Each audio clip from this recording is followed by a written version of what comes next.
everybody. Welcome. I said welcome.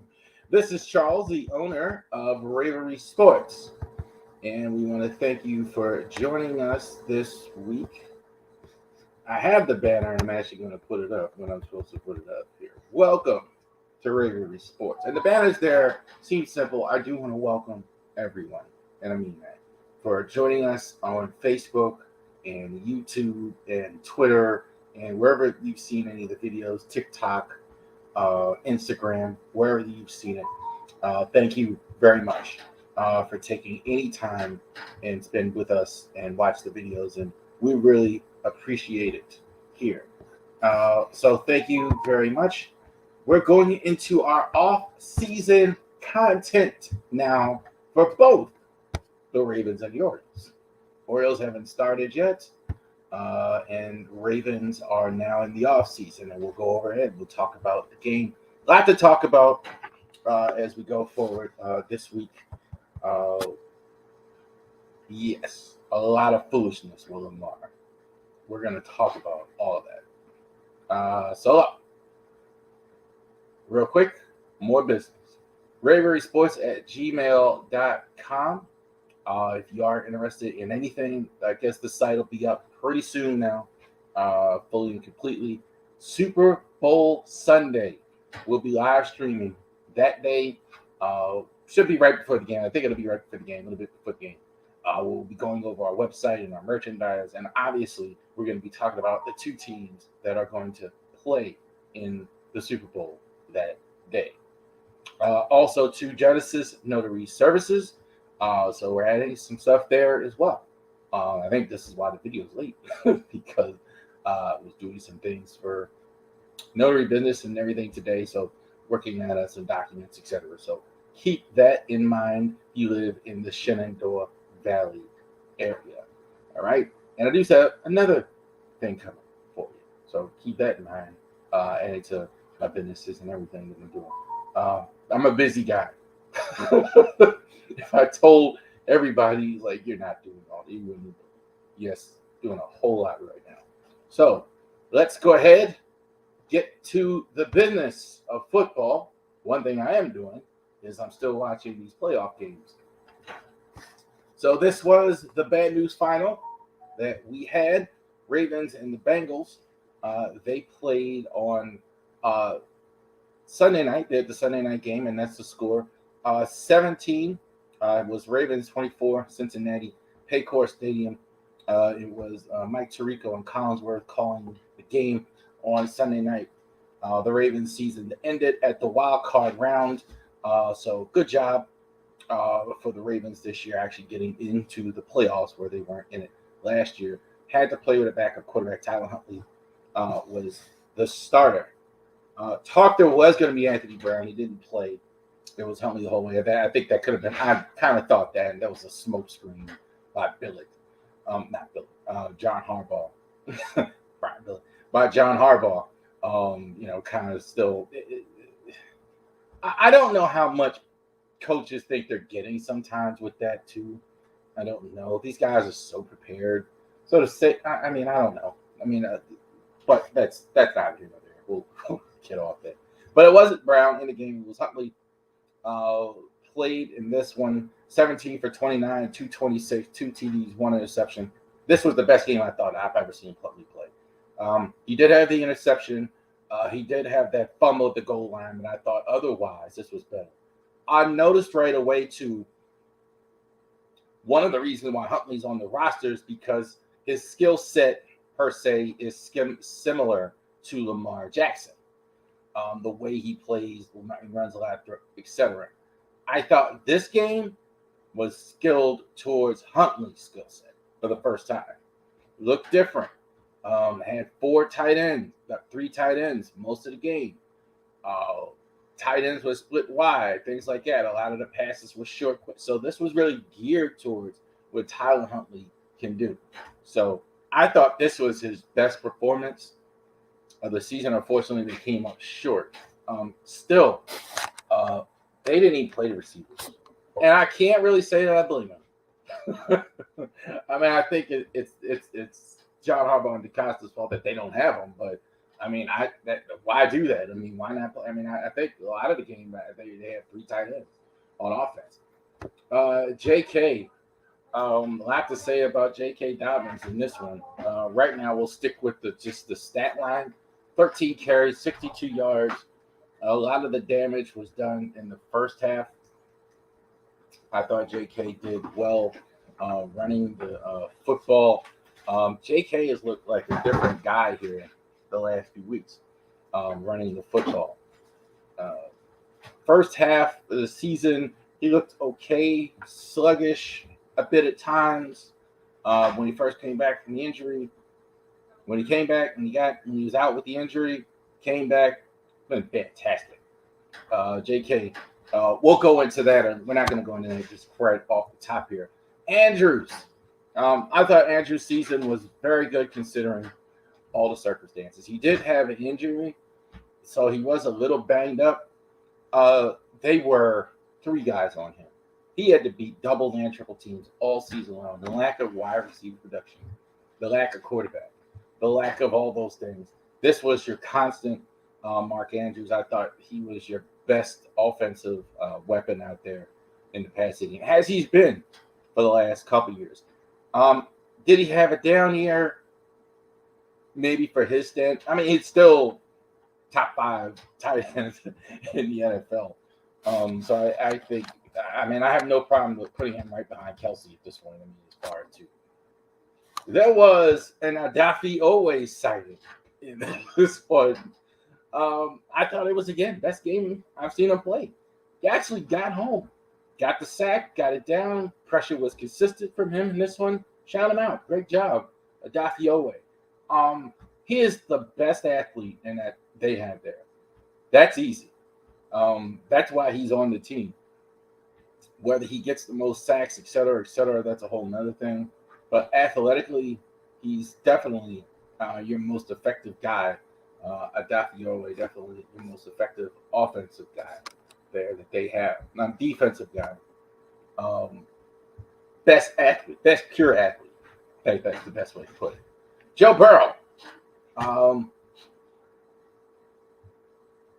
lot of people think he's in running for MVP. For me, performance been down a little bit for Burrow, at least for MVP level standards. But he was decent enough, I thought, in this game. 23, 32, 209, 1 TD. He lost a couple linemen. That's going to hurt them going forward. They lost Williams, the tackle. They've been banged up on the line. They lost line count on the other week on the offensive line. So that's going to be an issue going forward. It showed he was harassed a lot. And I think that's part of the biggest reason why the stats have dropped a little bit for him. I don't know why the Bengals have had so much trouble with their line recently. They just can't really seem to get the right guys in there. So they seem to be doing better this year, but now they're banged up, and they're gonna have trouble going forward in the next round against Buffalo. Especially, we'll get to that when we go over the games. But Joe Burrow, I think, is as good as any quarterback in the league, pretty much. I mean, he's definitely top 5 right there, right in the elite category. This is a too familiar stat. This guy's too good of a player to have stat lines that look like this. 11 carries, 39 yards.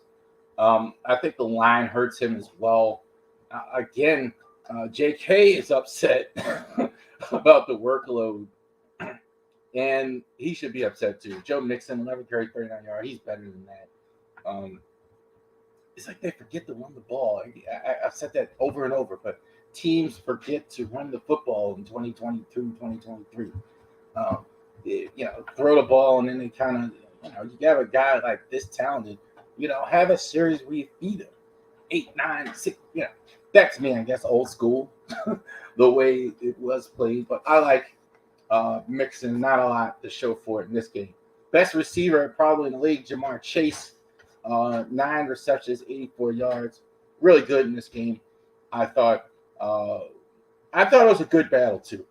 With him, Humphrey, the corners, Peters, and those guys with the receivers. I thought good job by the Ravens DBs in this one. I thought good battles I saw in this one. It wasn't like, okay, where he was having their way or they were having their way. Best receiving core in the NFL. Ravens really stood up tall, and Chase had a good day. I thought the rest of the receivers really struggled stat-wise, but Chase usually finds a way to get some yards there. Obviously, the big one, the fumble recovery by Sam Hubbard. The score, the 14-point swing. Tyler Huntley late in the game, going in for the score, reaches out over the goal line. Ball's knocked away. Hubbard gets it, goes the other way, and scores. That was the difference in the game. That was the ball game right there. Also to Crochet in the end zone when they were coming back, ball barely reached out of his hands. Either one of those plays, Ravens win the game. They looked formidable enough with the backup quarterback in there. So there was the game. So Ravens lose 24-17. Bengals go ahead. They go on to the divisional round against Buffalo. Ravens season is now over at the wild card round. All right. Couple things here. Let's get off the game screen there for now. JK after the game. He was going off about his usage. He had the nads to say, hey, man, if we had Lamar in the game, we would have won. We wouldn't even be going through this. And I want more carries. I've been saying that all year. Here's the bad news for him. He might be on the wrong team because John Harbaugh generally doesn't do that. Have a bell cow. Every time he's asked, and I've heard him consistently for years, rotate guys in and out at that position. Even when guys have had 1,000-yard seasons like Ingram or whatever, they do it in a little more limited fashion. He might be on the wrong team to get 20, 25 carries like he likes. Rotate guys in and out, blah, blah, blah. He's absolutely right. Not the way to go about it, a lot of people would say, but he's not wrong in what he said at all. So JK, shout out to JK for having. I love guys like this, passionate about the game, wants to win, wants to play well in winning. Before the game, I want to put the team on my back. I want to go ahead and carry. That's the type of players that I want to have in any team, business, whatever it is. A guy like JK. So we'll see going forward what happens with the running back position. JK and Gus are there. Draft is coming. We'll go over the draft and all that, but we'll see how that goes going forward. We'll talk about the divisional round and all that. We'll get to that. I want to get to, and we'll do a Ravens free agent list here for you. Who exactly, in case you're out there and you don't know, who is free agents on the Ravens going forward? As we go into the offseason, I think next week we'll talk about Ravens who are not free agents, who will stay, who will go. There'll be a lot of guys who will not be with the Ravens next year, who will be with the Ravens next year, who have contracts who may be cut, etc. So we'll definitely go over that. I wanted to talk about Lamar. All right, and if you look at their thumbnail, it's Lamar and Tupac Shakur. Okay, so stay with me on this one. Lamar is obviously the Ravens quarterback. He's our starting quarterback. He was out with the injury. And back in the day, a lot of y'all listen, if you're my age, certainly, and if you're younger, you know who Tupac Shakur is. Tupac Shakur was a rapper a long time ago, back in the old days. I listened to Tupac with Digital Underground back in the day before he got with Death Row and became the hardcore rapper and all that. Him as a poet was fantastic. Tupac was a great rapper. He went to the Baltimore School for the Arts. Still mentioned every time the Will and Jada mess is talked about and all that. But Tupac was killed on September 13th, 1996, Las Vegas, Nevada. He was, I think he was back from a Tyson fight that day. As far as what happened to him, so he was shot and killed. Unfortunately, details are hazy, but he was definitely one of the greatest rappers there ever was. No question. Some people easily have him at one. I was more of an East Coast guy. Biggie, I had Biggie up there. Uh, that's a whole different story. We'll go over that. All right. Now, why am I talking about this with Lamar, Jack? What does that have to do with Lamar? For years, I don't live in Baltimore anymore, but I lived in Baltimore forever. Around that time, people would always say, Tupac is alive, no matter where it was. Man, I saw him down Montgomery Mall. Man, he was downtown. Man, he was at Jay's house. Man, he's just been out here chilling. Man, he's over here in Paris. Tupac is doing Tupac this and that. Tupac was just wild, ridiculous stuff that has nothing to do with anything.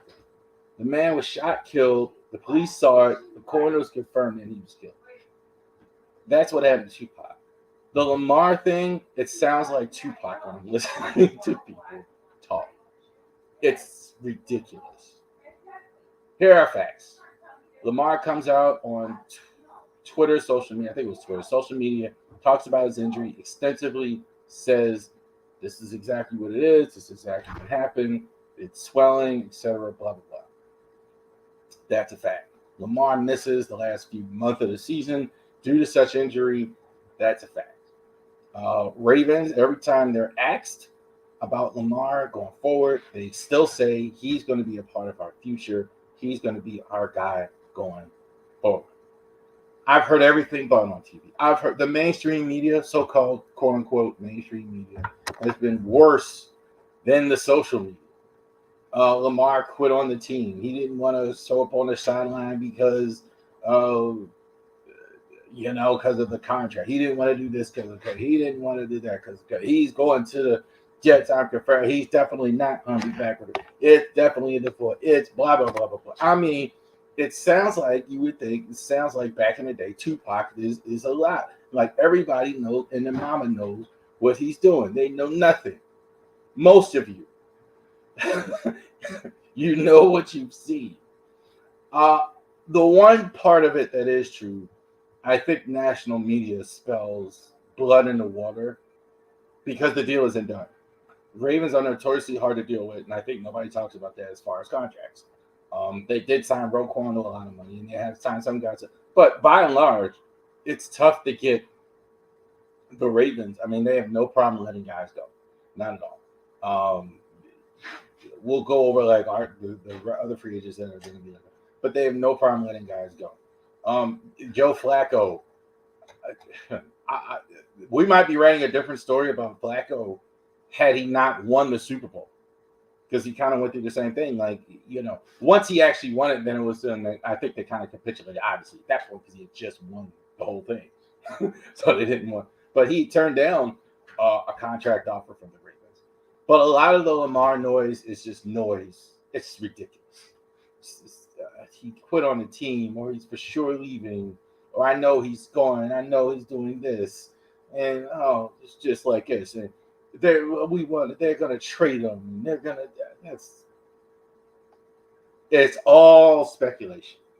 It's all wild, crazy, ridiculous, stupid, frankly, nonsensical.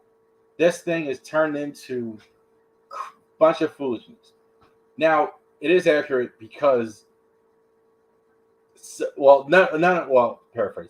I'll go back to that. A lot of what I'm hearing is not accurate. Period. That's fact. I mean, there's just no other way to say that. What I meant to say was, here he's the number one free agent in the NFL. So there's going to be a lot of speculation about where he's going to play. That's fair enough. All teams do that.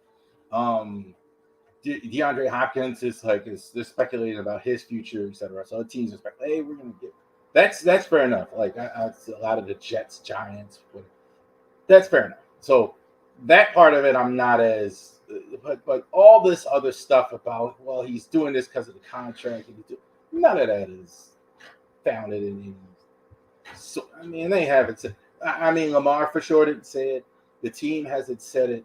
They haven't, and I'm reading the tea leaves as well. They haven't implied that they don't want. Now, the question is going to be with Lamar. That's not nonsensical. Is they're probably going to lay the franchise tag on him, possibly, and is that going to be good enough? Can they get the deal done? So I'm telling you, fans out there, Ravens fans and Warriors fans, don't listen to a lot of what.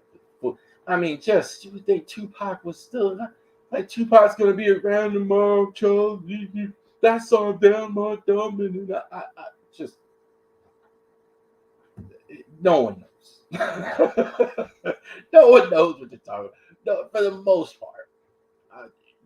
Just like with the injury, like even like Schefter and Ian Rappaport, Rap Sheet, two guys that are top flight NFL reporters, no question. They went on and said they knew he was playing. Or was hoping he was playing. Mike Florio the night. No, he's not going. So it's a lot of speculation. It's a lot of silliness out there. We don't know yet what Lamar's going to do.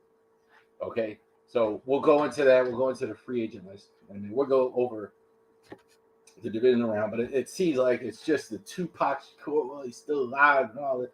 It's a bunch of silliness. They don't know. We'll find out soon. All right, divisional round. Big Five ended last week. With the 5 wild card games. 57-38 for the year, and we got divisional round games. So Big Five segment, even though we only got 4 games that we'll go over. And we'll talk a little bit about the last week games as covering this week one as well. Shout out to the Giants. How about it? Giants go ahead beating Minnesota on the road in the divisional round. The run game works. Defense works. Got them out of the divisional round. So good for them. This is a team with zero receiving talent. A lot of young guys. I think they're starting 2 tackles. Rookie.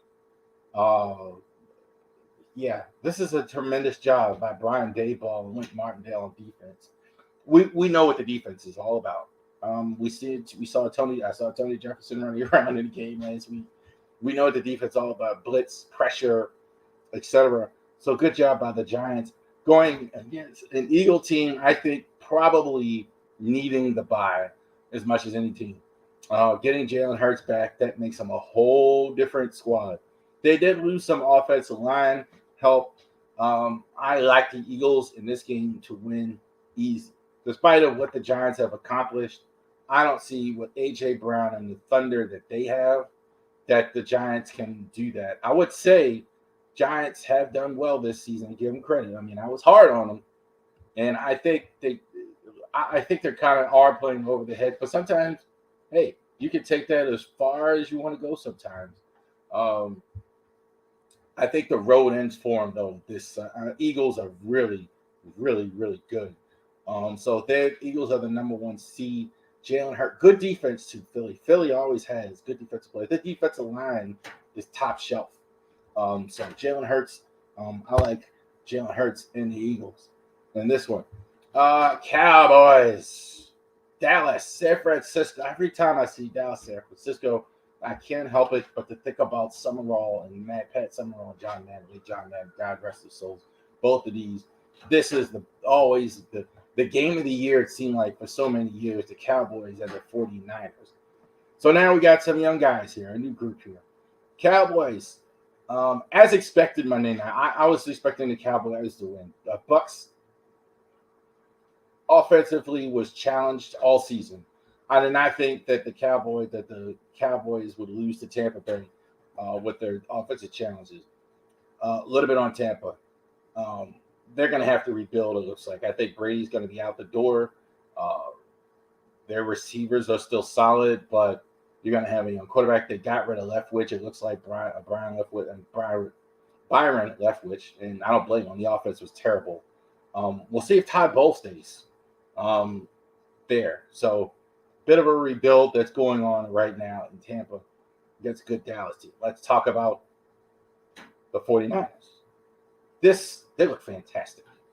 Um, you, somebody didn't tell me Brock Purdy was a 7th round pick last pick of the draft. You'd never know. He's going right in, stepped right in, looked just like Jimmy Garoppolo, just like anybody, a veteran. I can't tell it. I would say this too. The cast around him is fantastic. Slept on. Christian McCaffrey, Brandon Ayuk, Deebo Samuel, George Kittle, Trent Wade, offensive line. Every resource you need. That's exactly what you want. Even the fullback, Kyle Juszczyk, former Raven. So this will be a very, very, very close game. Can Prescott elevate his game in a situation like this? Talent on these two teams, very similar. Dallas offense also solid. I love their running back. I don't agree with a lot of people when they talk about Elliott and Powell. I love their running back. It's outstanding. They were good again. In the wild card game. I like San Fran, not by a lot. I don't think Dallas winning this game would surprise me. I'm no longer going to say Brock Purdy because Brock Purdy has been fantastic in this game. I mean, he doesn't look like a rookie. I'd be surprised if Trey Lance gets his job back from what I've seen too. I think it's going to be him going forward. I think we'll see in the offseason. That'd be very interesting. But I like the Niners and this one. So the Bengals just off of beating the Ravens in the wild card game on Sunday night, going against Buffalo. And this one, this game is going to be in Orchard Park, New York. Oh, I think these two teams almost seem to be glad to be playing each other. Both of them look shaky. Playing backup quarterbacks. Bills, Skylar Thompson almost pulled it out against them. I think their problems are more fixable. I think the Bills just lack being buttoned up. They have some issues. I don't think they have injuries. Bengals losing all the linemen like that's a problem. That's going to be an issue for them. They're going to go against a really good Bills defense that pursues, and I don't know if they can go ahead and overcome that. That's why I like Buffalo in this game. I like Buffalo all season long. I think the Bills just lack discipline at times, lack focus. Like both of these teams kind of like this and not buttoned up. These are not Bill Belichick's Patriots where they're always buttoned up or buttoned. They kind of like do silly stuff and more like Josh Allen now, more interceptions lately, etc. And that's gonna be a problem. So, but hey, they've gotten this far. So you get this far, you could definitely win the whole thing. I like Buffalo in this game as well. On the offensive display begin. This is going to be points. Jags and the Chiefs and the Chefs rather.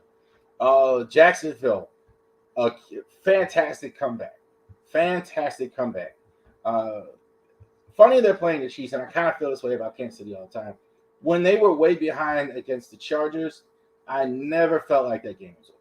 Never felt like that game was over. Jaguars have been doing this all season long. Big comebacks late in the game. Fourth quarter, Trevor Lawrence. Awful in the first half.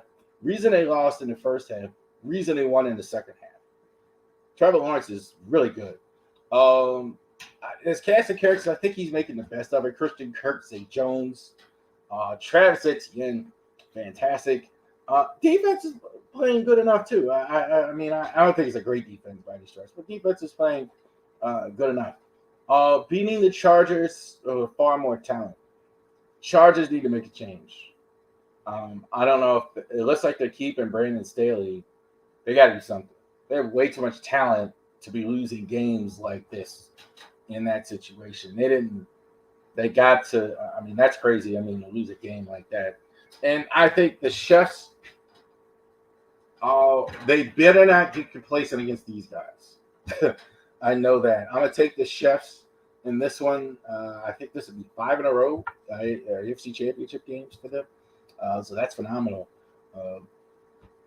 I will say, you better not get complacent. This is the one team that can match that comeback ability that Kansas City has.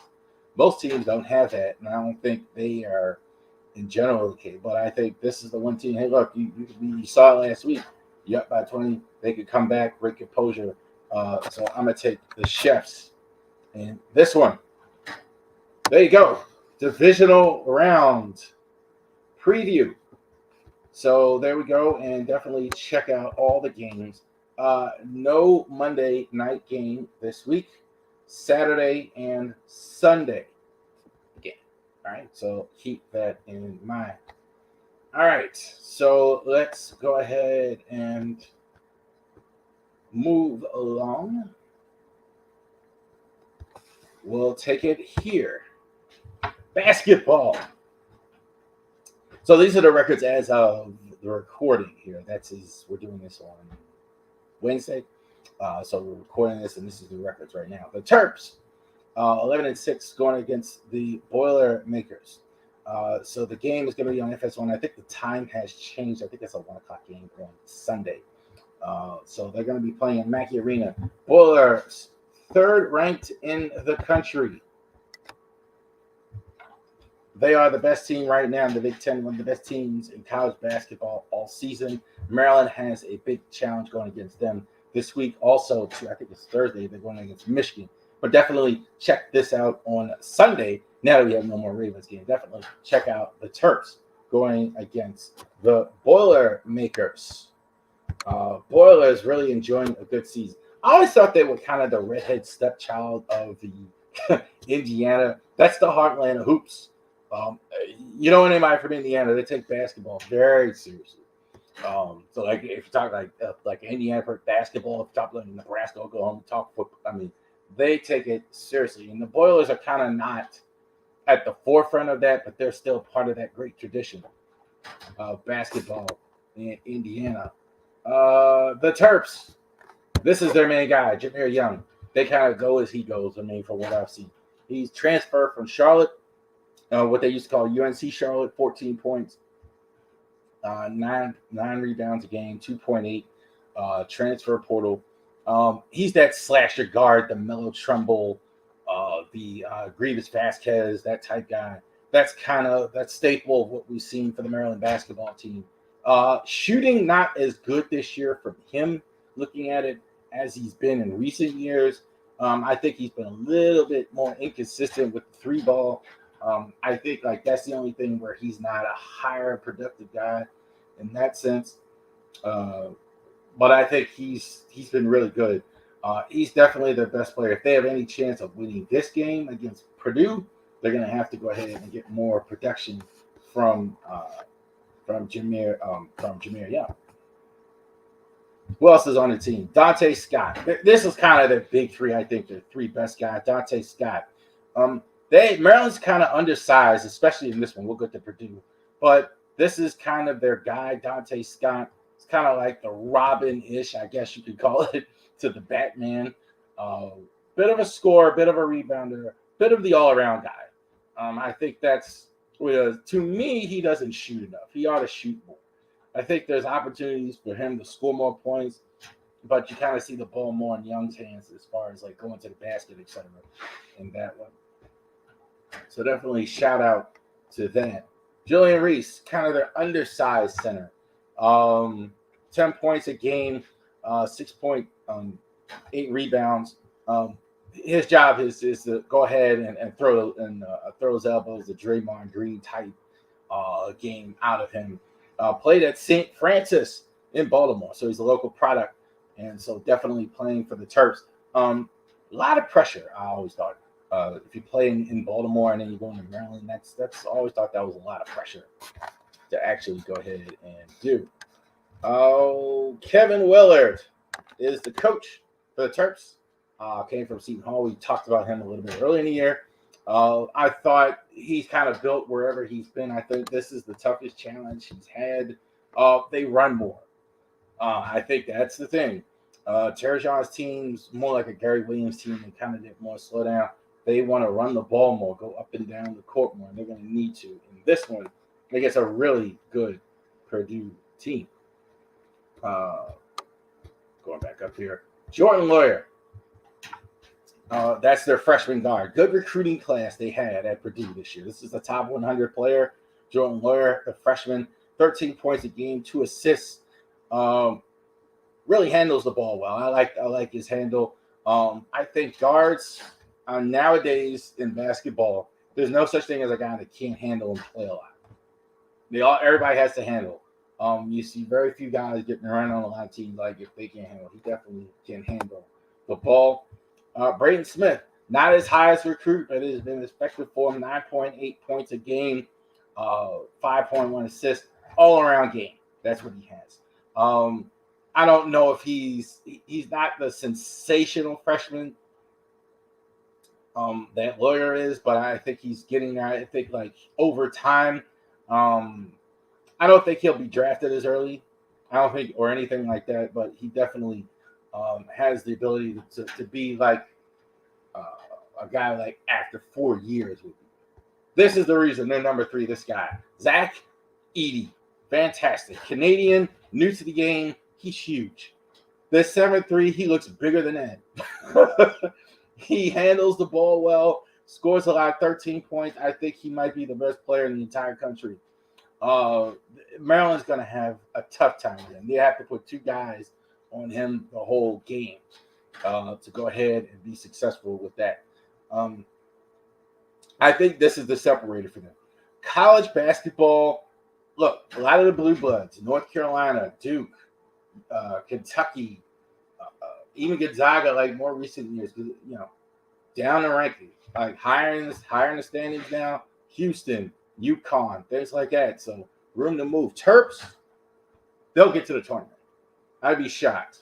From what I've seen, this is an NCAA tournament team. I think the Big Ten outside of these guys is very attainable. So I think they can win a lot of these games. I'm not sure they'll win this one because of Zach Edey. I don't think you have enough size. You have Julian Reese, who's kind of like your center, but he kind of reminds me of Walt Williams playing center. If that makes any, if you're old enough to remember that. He was the biggest guy they had, but he wasn't a true center. He wasn't a true big. I think Reese is more of a big, but he's not a Zach Edey. Zach Edey is a force of nature, huge player. So I'm looking forward to this game to see Maryland actually play a team in the top 3 in the country. Big Ten, I think, also, I'd be surprised if anybody beats Purdue. Michigan State is there. Iowa, I think this is theirs to win. A lot of parity, though, in college basketball. So a lot of change is going on in a lot of teams that are there that aren't usually there. So I'm looking forward to that. Definitely check that out. FS1, Sunday afternoon. All right, so check it out. I know there might be football going on. Definitely check it out. Absolutely. So looking forward to that. All right, real quick, let's talk about Ed Reed. Ed Reed is the coach at Bethune-Cookman. So good for him. He is going to head up their program, another African-American heading up at HBCU. I used to, full disclosure, I didn't graduate from Coppin. I went to Coppin State, so I did spend a couple years at HBCU. He did a little bit of a rant talking about the conditions and everything, etc. Unfortunately, I know this having went to HBCU. There's no money there. There's no money at these HBCUs. No one cares. I will say this. I don't think they knew what they were getting with Ed Reed. None of us as Raven fans are shocked by this rant.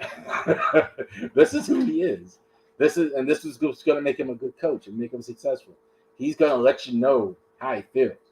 One of the first things he did, when John Harbaugh is cuss him out. Is just go at Harbaugh constantly. This is who he is. He's a So hopefully he has a success there. I just want to shout him out because it's difficult. It's a huge difference between these schools and these major schools, these Big 12 schools, and all that. A lot of these schools look like that, like what we saw, and they definitely go on YouTube and check out Ed Reed through Cookman rant. It's fantastic. I love the fire. I love the kind of like JK. Love the fire. Love the passion. Love what he was saying about that. Get people to care. You know, Ed Reed, for God's sake, doesn't have to be there. When he has enough money, enough resources, he doesn't have to. He's there because he cares and he's trying to help them. So shout out Ed Reed, Coach Ed Reed, head coach of Bethune-Cookman University. All right. Pitchers and catchers are reporting soon. So we're going to go to the Orioles here. What we did, we promised, we talked about the Orioles' projected starting lineup here going forward. So, batting orders are definitely fluid nowadays. There aren't many managers that go ahead and just Xerox, what they used to call Xerox the lineup card. Situational, based on this. So what we're doing, what am I even talking about here? What is the batting order going to look like most nights? Or what is it going to look like in a default setting? So what that means is, okay, what is the batting order going to look like most days? Doesn't not necessarily match up, et cetera. The first day, this is most likely what it looks like here. The batting order. Cedric the Entertainer. This is 1,000%. This is the guy you're going to see every day in center field, every day as the leadoff guy. He's one of the best leadoff hitters, I think, in baseball. I wanted to see an extension for him. Nothing on that. They did sign him to arbitration. He's getting a raise for him, so that's good. But Cedric is going to be your guy. He's going to be your leadoff guy. The number 2 spot is kind of turned into what 3 used to be. Not as much table setting now in baseball, more get right to it. We drive the run in there. Adley is your guy. He's going to be your second place hitter. Adley, everything you want in the hitter. I think even in years ago, if you had like the 3, 4, 5, the whole thing like we used to have, I think Adley would be perfect in the second half because he has great plate discipline. Great contact hitter. The sky's the limit for what he can do. The only question with Adley is he going to be that big home run hitter going forward? So Adley, shout out to Adley. I think he's going to be hitting second. Santander, still on the team. So they didn't move him. They're not trading him. I don't see any way you take him out of the lineup. He's going to be your third hitter. He hit the most home runs. Ravorisports for the end of last season placed him as the Orioles MVP. Anthony Santander. Only thing is health. Can he stay healthy enough? This guy's going to hit 30 home runs several years in a row. He stays healthy enough. Fantastic hitter. Kind of slipped to the finish. I think maybe he got tired. I kind of do think that because he had so many injuries in previous years. So, he played a full season, but he's fantastic. Mountcastle at first base. He's going to be your cleanup hitter. Got to clean up some of those strikeouts. Got to clean up some of the plate discipline. Otherwise, he's a fantastic home run hitter. No matter where you put him, you can book 25, 30, 35. This is your biggest power hitter, in my opinion, Mountcastle. That's why I've always liked him. I think there's a lot of bunk with his defense. He looks fine at first base to me. I think he always has. I think that was just kind of bunk because they didn't want to move him out. Well, he can't be. Yeah, he looks fine. I think from the first 4 are set. I think pretty hard and grained. Here's where I think it changes. These are more predictive. I'm gonna put Austin Hayes at 5 for now. I think he looks like the first half Austin Hayes. He'll be fine. He could be higher than that. They could hit him second if they move and leave it third. He looks like the second half, he's going to have a hard time staying in the lineup. With Colton Cowser and those guys coming up, Stowers now on the team, he's going to have to show something here in the first half to start. I think he can. I think Austin Hayes, is pretty underrated. I think he's been more solid than not. Austin Hayes, 5-slot.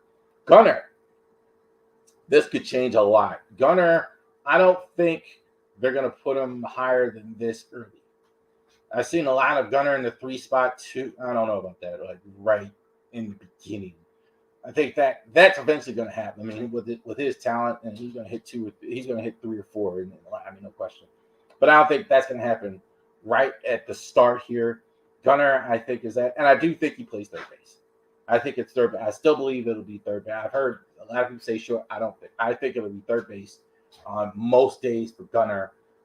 He's going to be a fantastic third baseman. Ramon Reyes is still on the team, so I think there are going to be days he plays shortstop. They may rotate all 3 more than what we think. But they're not going to say that, but I think they may rotate him. But I think he'll be a third more than what we think. Cal Stowers. I keep seeing this, that he's going to be your DH. Looked pretty good the last month. They haven't signed anybody, and I think that makes a lot of sense. Not as good defensively as those other 3 outfielders that are there. I don't love a guy so young as a DH. I never have. I like a guy. I think always that's a veteran hitter. When you have a guy that's older, that's a slot like a Nelson Cruz or something like that. That's always like my ideal DH. But hey, look, give it a shot. I think like his power that he might have. I think like him as far as just pure power. I think he's second to Mountcastle on the team possibly. So. That's a good spot for him. I think 7, not a lot of pressure for him. Anna Frazier is going to be at the bottom of the lineup. He's going to play second base. He's going to say a lot of people are going to be like, hey, well, he's versatile, blah, blah, blah. Mike Elias, well, he's going to be second base. There's a big hole there. He's got a lot of experience there. I think he's going to be at the bottom of the order for the most part, at least to start the year. We'll see how he does. I think like he has potential. He's gonna play every day. He's gonna play every day and play at probably the 8th spot. Mateo, a lot of steals last year. That was kind of undersold. I think you're looking at a baseball this year with bigger bases, less shift, et cetera, et cetera. He might steal 50 bases. Jorge Mateo. If he would just hit Gold Glove in the field fast, if he could just get hit around 270, 280, we're looking at all-star. But again, I think just go back to that. They're going to rotate those 3. I think the Orioles are going to look at it. Brandon Hyde can look at it as they have 3 starters there. Ramon Urias, Gunnar Henderson, and Mateo. All right, there it is. And the bench, James McCann. Here's a guy who's a former All-Star there with the Braves and big contract with the Mets. Didn't work out. This is better than I thought they'd get for a second catcher for a guy behind Adley Rutschman. I thought this was much better than I thought they did. Diaz has been on and off the roster. I think he's on the roster at first base. They're not trying this hard to keep him to not have him there. I think he's there on the roster at first base. I think he'll move him around. I have first base. He's again the versatility there. Urias, third base. I think he's going to be like another starter. You'll see him a lot. He'll get a lot of at-bats. I think you'll see him. I think it's very possible you see him at DH if this Stowers doesn't work out. I think they're going to rotate the 3, but definitely you'll see him at age. Ryan McKenna, I think he's your true 4th outfielder. You can put him any of the outfield spots. He hits the ball well. He fields well in all 3 spots. I think he's probably the one guy you're most comfortable with. they're most comfortable with, like in a game situation. The potential of Vavra is real. Absolutely. If Hayes struggles again, I absolutely see Terran Vavra going ahead and taking that spot out there in the outfield. So definitely that's the bench. Those are the guys you'll see come off the bench. I think you'll see a lot of them too. I don't think you're going to see any guys. McCann will probably play, in my opinion, the least. He's your Sunday catcher. I don't think you take Andy out a lot at all going forward. So there you go. Orioles batting order coming up. Pitchers and catchers report February 15th coming up soon. So we're in Ravens and Orioles offseason. So definitely I'm looking forward to baseball starting up, spring training. So thank you very much for watching us this week. We're about done. Put it out on social media this week. Orioles opening day starter. Who's that going to be? I saw a lot of weird responses. Some people said Jim Palmer, Trevor Bauer, the Boogeyman, the Ghost of what? I mean, it's not. Who is going to be on the roster and who's going to pitch for the Orioles opening day? When I was little, that was a big deal. I remember favorite season of baseball was 1989. Pitcher named Dave Smith was the starter on opening day. And I thought, man, that's a big deal to be a starter. I was swearing he was the best pitcher. It's a sign of respect. Who's going to lead your staff? That's going to be a big deal. Orioles opening day starter. Who is that going to be? All right. So thank you very much for watching. And next week, we will get to Ravens and their free agents. Who's going to be a free agent next year? Who's going to be on the team? Who's going to go ahead and get that squared away? We've gone ahead. Thank you very much for watching Ravens Sports. Again, Super Bowl Sunday, February 12th. We're going to go ahead and sell some products to you on the website. So we'll be doing a little going over the game as well. So thank you very much for watching. You have a great rest of your day.